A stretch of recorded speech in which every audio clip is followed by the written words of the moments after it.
Crown Jewel. WWE would like you to think that this was something special, that it's all that. But if I'm being completely honest, as a premium live event, Crown Jewel just fell flat. And here we go.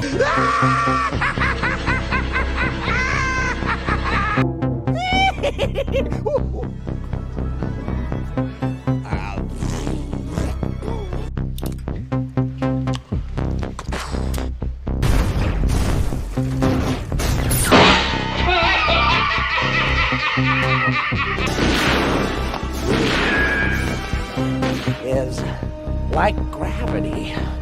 All it takes is a little push.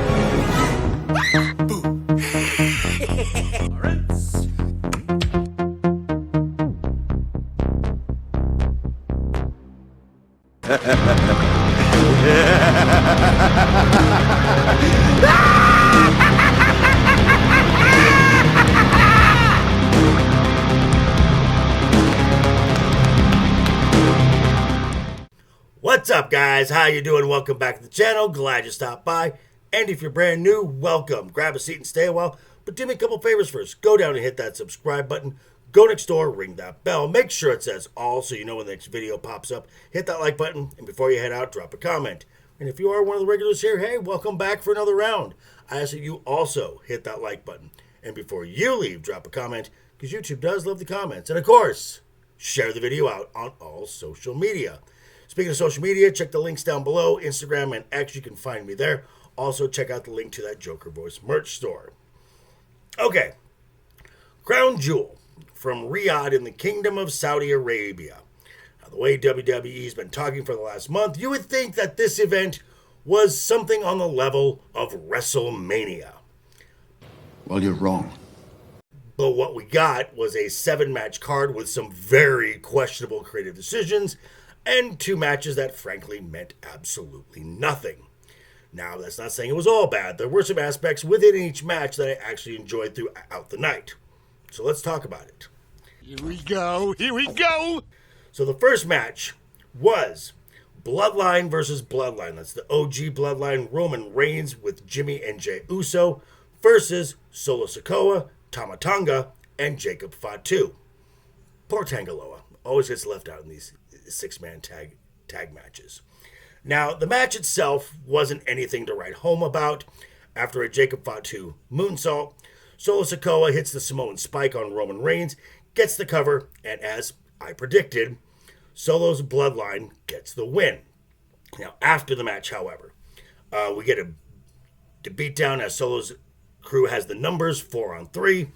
Out comes Sami Zayn to even the odds. Now, there was a point where all 4 members of the OG Bloodline are in each corner. Solo's in the ring all by himself. Roman Reigns loads up for a Superman punch right as Sami Zayn is loading up for a Helluva kick.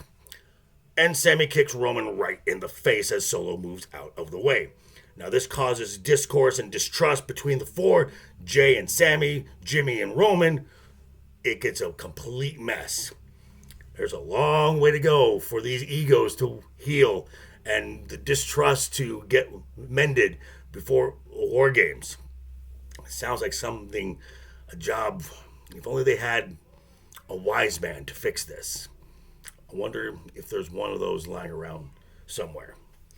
And now the second match of the night was the Women's Tag Team Championship. This was a fatal 4-way between the champions, Bianca Belair and Jade Cargill, versus Jakara Jackson and Lash Legend of NXT, Io Sky and Kairi Sane, and Piper Niven with Chelsea Green. Now, during the entrances, I'm not going to lie, when Corey Graves was talking about Jade Cargill, I'm paraphrasing here, said something to the effect of, Jade Cargill needs to spend less time worrying about her Instagram profile and more time getting in the ring and working. Preach. Stop him when he's telling lies.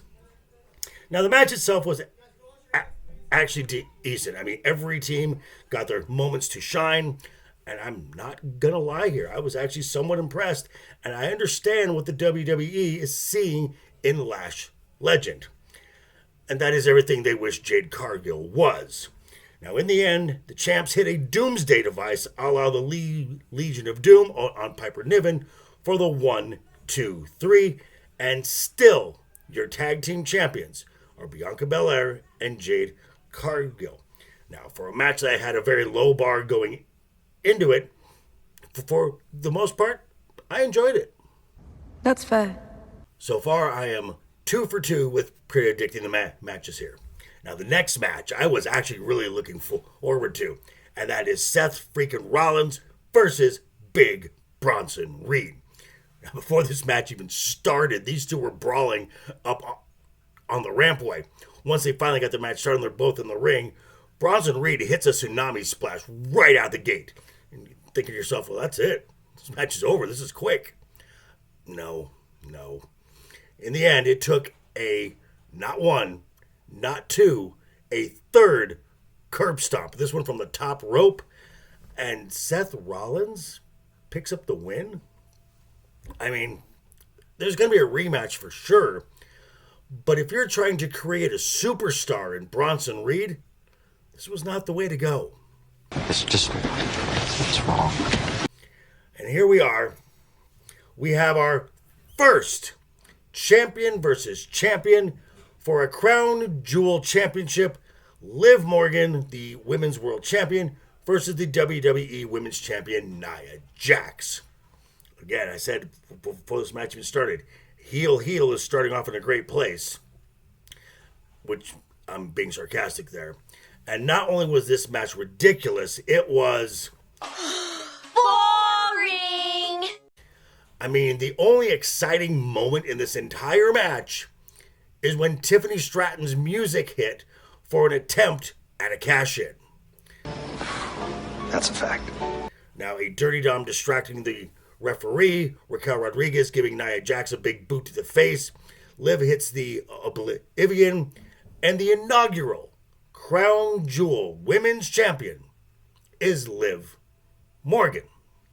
Oh, goody. Now, I did say for the next match between Kevin Owens and Randy Orton that neither one of them would get the win. Well, I was right. Because the match never got started, it got waved off as referees were getting stone cold stunned by Kevin Owens. Raw General Manager Adam Pearce got RKO'd by Randy Orton. And the brawl even went into the crowd where Kevin Owens, from a guardrail, dropped an elbow through Randy Orton through a table. Dude, that was awesome! Far I'm looking good. 4 out of 5 matches. Now, the second to last match was the triple threat for the United States title between Andrade, the champion, LA Knight, and Carmelo Hayes. Now, this match in and of itself was actually really good, but the result of LA Knight retaining? I might have gone a different way. I mean, Andrade and Carmelo, they carried this match very much like they've been carrying SmackDown for the last almost 2 months in the lead up to this match. So the payoff that these two guys got for doing all this work is just to get on a premium live event, but not get a title? Neither one of them? That makes no sense. And now it's time for the main event. And it's the second champion versus champion match for the Crown Jewel champion. The WWE champion Cody Rhodes versus the World Heavyweight champion Gunther. These two, simply put, are incapable of putting on a bad match. That's a fact. Now, the match itself and the story going into it and leading up to it and what is at stake here, I just don't care. But the match itself, the way it ended, Cody Rhodes attempted a Cody Cutter from the top rope. Gunther caught him and begins to put on a sleeper hold. Now, as Gunther rolls back to get a little more leverage, Cody Rhodes, a la Bret Hart, uses the momentum, rolls his body over, and pins Gunther's shoulders to the canvas. And just like Liv Morgan, Cody Rhodes is the inaugural men's crown jewel champion. Oh, goody. Oh, but here's the kicker, though. So those title belts that Cody and Liv are holding, they don't keep those. No, they don't. See, after the show, both of them were escorted to the WWE Experience in Saudi Arabia, where they promptly handed the belts back to the Saudis to be put into a vault, and they were given championship Super Bowl type rings. You can't be serious.